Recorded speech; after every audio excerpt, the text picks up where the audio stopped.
Bismillahirrahmanirrahim. Assalamualaikum warahmatullahi wabarakatuh. Nama saya Putri Nurjana binti Muzairil, pelajar Diploma Dakwah semester 4, nombor matrik 080138. Baiklah, pada hari ini saya akan membentangkan tentang tajuk dalalah. Dalalah dari segi bahasa bermaksud penunjuk hidayah dan bimbingan.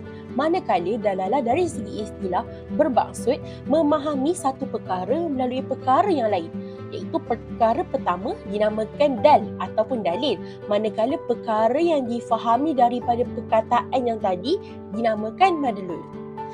Maksud dal di sini iaitu sesuatu yang apabila kita mengetahuinya, kita akan memahami perkara yang lain. Manakala madlul pula ialah perkara yang difahami hasil daripada dalil tersebut. Ingin saya tunjukkan satu contoh. Contohnya seperti apabila kita nampak asap, kita faham bahawa wujudan asap itu berpunca daripada api. Jadi di konteks ini, asap ialah dal, manakala api itu adalah madlul. Seterusnya, kita pergi kepada pembahagian dalalah. Pembahagian dalalah ada dua, iaitu dalalah lafziah dan dalalah ghair lafziah. Apa beza kedua-duanya?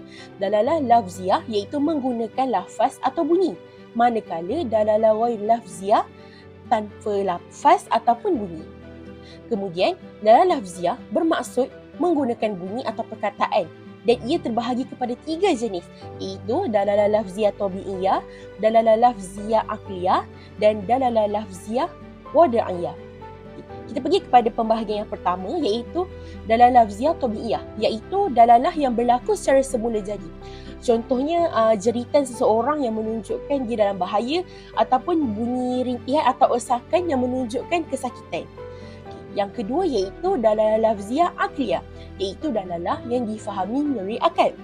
Contohnya susunan ayat yang menunjukkan seseorang itu sedang marah, ataupun nada suara yang tinggi menunjukkan emosi yang tertentu. Manakala pembahagian yang terakhir iaitu dalalah lafziah wada'iyah, iaitu dalalah yang difahami berdasarkan bahasa dan istilah yang ditetapkan. Contohnya perkataan lelaki yang menunjukkan bahawa lelaki itu manusia, dan wanita menunjukkan perempuan juga ialah manusia. Dan contoh lain, contoh singa ini dia menunjukkan haiwan buas yang dalam kategori tertentu. Baiklah, seterusnya saya akan menerangkan tentang dalalah ghair lafziah, iaitu dalalah yang tidak menggunakan lafaz atau bunyi.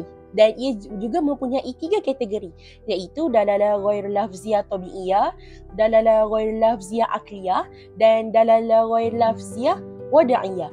Itu yang pertama, dalalah ghair lafziah tabi'iyah merujuk kepada bermaksud petunjuk semula jadi tanpa suara. Contohnya macam wajah pucat menandakan perasaan takut ataupun tengah sakit, suhu badan tinggi yang menandakan kita sedang sakit, ataupun wajah merah yang menandakan seseorang itu tengah malu.